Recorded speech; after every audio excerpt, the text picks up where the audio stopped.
There are a lot of perceptions, misunderstandings, and misperceptions about what confidence is.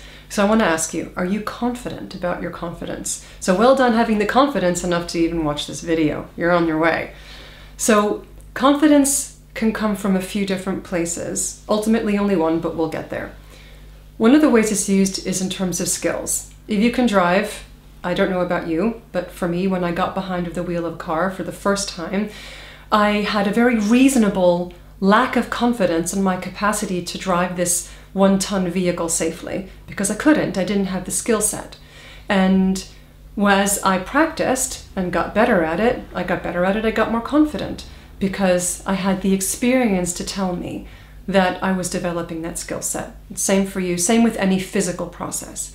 Now, one can have confidence going into learning a skill without having any of the skill set. It's the confidence to learn it. I have the ability to learn. I know if I stay calm and centered, I'll get it eventually, and I'll get it consistently as well, and I'll do a good enough job. So there's that as well. There's also confidence being used in terms of a generic miasm, a fog of confidence. Someone thinks of themselves as having sufficient self-esteem or high self-esteem, which leads to the myth of overconfidence. There is no such thing as overconfidence at all. What most people are referring to as overconfidence is arrogance, it's not listening, it's people pretending that they're more confident than they are and being kind of brittle. You know what I mean with that feel of it. And if someone is willing to tackle something that they clearly can't, well then that's not overconfidence, that's being delusional. So let's put overconfidence to the side and think about a general term of confidence and what that really is in an emotionally mature sense.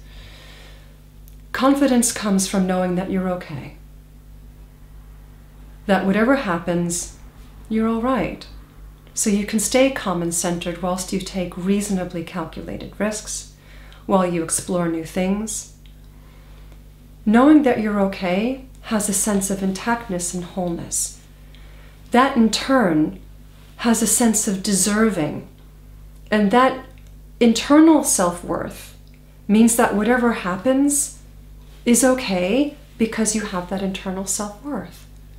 Which means that you don't need to have any props supporting you about being confident, whether that be status, power, cool toys. And I love toys, by the way. I'm not knocking power, prestige, status, or cool toys. It's more like don't abuse them. It's like a good glass of whiskey can be lovely, but drinking the whole bottle in an hour is probably not very good for you.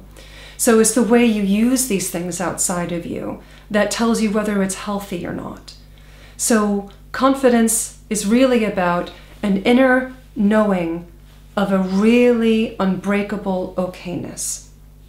That in turn leads to issues of security, which I'll talk about separately.